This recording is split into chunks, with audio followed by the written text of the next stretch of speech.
धाकड़ खबर, बेखौफसमा बेबाक अंदाज। धाकड़ खबर के न्यूज रूम से मैं आपके साथ हूं अकरम रईस खान। कोर्ट संबंधित खबरों का ताज़ा बुलेटिन लेकर एक बार फिर से आपके सामने हाजिर हो गया हूं। आज के बुलेटिन में महज 8 खबरें आपके सामने रखने जा रहा हूं। शुरुआत करते हैं पहली खबर के साथ। पहली खबर दिल्ली की राउज एवेन्यू कोर्ट से आ रही है, जो एक डिस्ट्रिक्ट कोर्ट है। वहां क्या हुआ है वो मैं आपके सामने रखने जा रहा हूं, पर पहले कुछ चीज़ों को सुन लीजिए, फिर बताते हैं पूरा मामला है क्या। 1 लाख रुपए का निजी मुचलका दोगे, 1 लाख रुपए की जमानत दोगे, इसके साथ ही ऐसा कुछ नहीं करोगे जिससे सबूतों और गवाहों के साथ साथ छेड़छाड़ की जा सके, या ऐसा कोई चीज़ उभर के आए कि आप सबूतों और गवाहों के साथ छेड़छाड़ कर रहे हो। अदालत की इजाज़त के बिना देश छोड़कर नहीं जाओगे। अपना पासपोर्ट अपने आईओ यानी कि इन्वेस्टिगेशन ऑफिसर, जिसको हिंदी में कहें जांच अधिकारी, के पास जमा करवा दोगे। ये तमाम चीज़ें कही हैं और कहा है कि जेल से छूटने के बाद 1 हफ्ते के भीतर आपको अपना पासपोर्ट जमा करना होगा। किसके लिए कहा है वो थोड़ा सा समझ लीजिए। इन शर्तों के साथ राउज एवेन्यू कोर्ट ने उस भ्रष्टाचारी 5 लाख रुपए की रिश्वत लेते पकड़े गए पुलिस इंस्पेक्टर को जमानत पर रिहा कर दिया, जिसे सीबीआई ने गिरफ्तार किया था। सीबीआई ने गिरफ्तारी के बाद उसको कोर्ट के सामने पेश किया। वो जेल में है, अब उसको जो है ज़मानत दी गई है।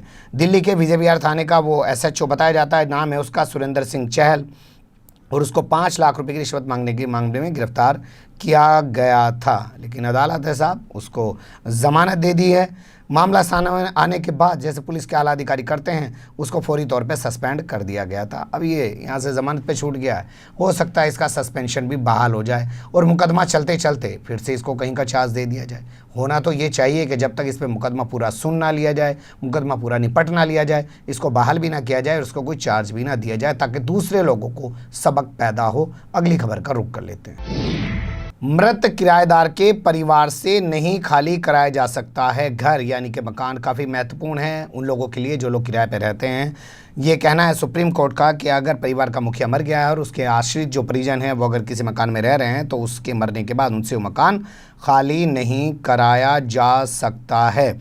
उनको किराएदार की संपत्ति में जो है बने रहना ये नहीं माना जा सकता, जिसे कानूनी भाषा में स्वेलेटिंग, यानी कि ये कहा जाता है कि एक किराएदार ने दूसरे किराएदार को संपत्ति पे दे दिया। बहुत से लोग कहते हैं ना किराएदार पे ले ली प्रॉपर्टी और फिर दूसरे किसी को दे दिया, वैसा नहीं माना जा सकता है। ये फैसला सुनाते हुए सुप्रीम कोर्ट के जज साहिबान ने उत्तराखंड हाईकोर्ट के फैसले की कड़ी आलोचना की, जिसने इनको किराएदार मानने से इनकार कर दिया था, ऑर्डर दे दिया था कि इनको वहाँ से निकाल दिया जाए। उनको आड़े हाथों लिया, सख्त टिप्पणी की और कहा कि कोर्ट को ऐसे फैसले देने से बचना चाहिए और किराएदार के जो परिजन हैं वो उप किराएदार नहीं माने जा सकते हैं।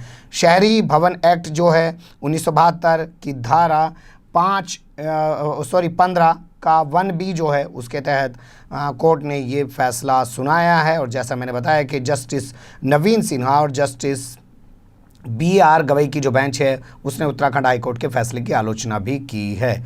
उसी फैसले को यहाँ सुप्रीम कोर्ट में चुनौती दी गई थी और सुप्रीम कोर्ट ने किराएदार को राहत दी।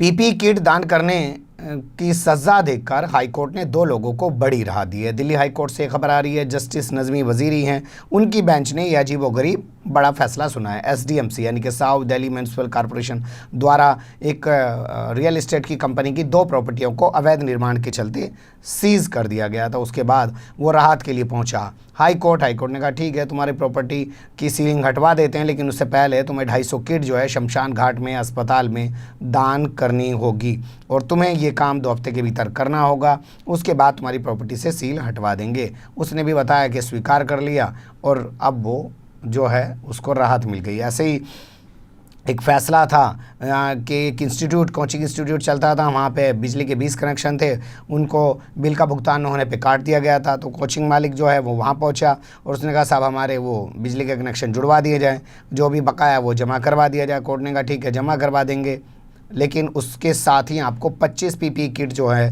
वो दान करने पड़ेंगे। नैपसराय जो शमशान घाट है और इसके अलावा हौज राजिनी जो कब्रिस्तान है वहाँ पे आपको ये PPE किट दान करनी होगी, आपको राहत मिल जाएगी। अजीबोगरीब फैसला है तो हमने भी आपके सामने रख दिया। अगली खबर का रुख कर लेते हैं। ओपन बुक एग्जाम के लिए स्टूडेंट्स को इंटरनेट और हार्डवेयर उपलब्ध कराए दिल्ली यूनिवर्सिटी। काफ़ी महत्वपूर्ण फैसला है और बहुत ही अच्छा फैसला है दिल्ली हाई कोर्ट का। आपको पता है इस बार ओपन बुक एग्ज़ाम होना है, जिसके चलते बहुत सारे स्टूडेंट हाई कोर्ट पहुँचे। उन्होंने कहा कि ना उनके पास इंटरनेट की सुविधा है, ना उनके पास हार्डवेयर यानी कि कंप्यूटर वगैरह की सुविधा है, तो ऐसे में वो कैसे एग्ज़ाम देंगे। पूरे मामले को सुनने के बाद दिल्ली हाई कोर्ट ने दिल्ली यूनिवर्सिटी को आदेश जारी कर दिया और दिल्ली यूनिवर्सिटी ने भी दिल्ली हाई कोर्ट के आदेश के बाद कहा कि डीयू के पास जितने भी अपने कॉलेजेस हैं या जितना भी अपना सेटअप है, जहाँ जहाँ उसके सेंटर हैं, वहाँ के ज़रिए वो एग्ज़ाम करवाएगी। अगर वो पर्याप्त साबित नहीं होते हैं तो उसके अलावा स्टूडेंट्स की संख्या को देखते हुए केंद्र सरकार द्वारा जगह जगह जो बनाए गए कॉमन सर्विस सेंटर हैं उनका उपयोग किया जाएगा, जिनकी तादाद पूरे देश में 2 लाख है। वहाँ पे इंटरनेट भी है और कंप्यूटर भी है। बता दें इससे पहले ऐसा ही एक फ़ैसला ओपन बुक एग्ज़ाम के मामले में दिल्ली हाई कोर्ट ने दृष्टि बाधित छात्रों यानी कि नेत्रहीन स्टूडेंट जो हैं उनके मामले में सुनाया था और कहा था कि उनके लिए तमाम व्यवस्था करके दे दिल्ली यूनिवर्सिटी। और अब उसके बाद फिर जो आम स्टूडेंट्स हैं वो भी पहुँचे और उनको भी कोर्ट ने बड़ी राहत दी है।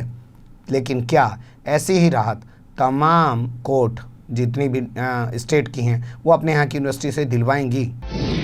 देश और समाज से जुड़े मुद्दों पर कोर्ट में अब नहीं होती है सुनवाई। ये बहुत बड़ा आरोप लगा है देश के जाने माने एडवोकेट कपिल सिब्बल और देश के पूर्व कानून मंत्री रह चुके कपिल सिब्बल ने। उनको कहा जैसे जम्मू कश्मीर में आर्टिकल 370 के विशेष प्रावधान को हटाने का मामला है, उस पर आज तक सुनवाई नहीं हो पाई है, पेंडिंग पड़ा है। नोटबंदी पर टाइम से सुनवाई नहीं हो पाई। कोरोना को जो मामला चल रहा है वायरस का, उसको लेकर कोई सुनवाई नहीं हो पाती। इन मुद्दों पर सुनवाई नहीं की जाती है, जिससे लगता है कि आज की अदालतें स्वतंत्र नहीं है, उनकी स्वतंत्रता पर सवाल खड़ा होता है।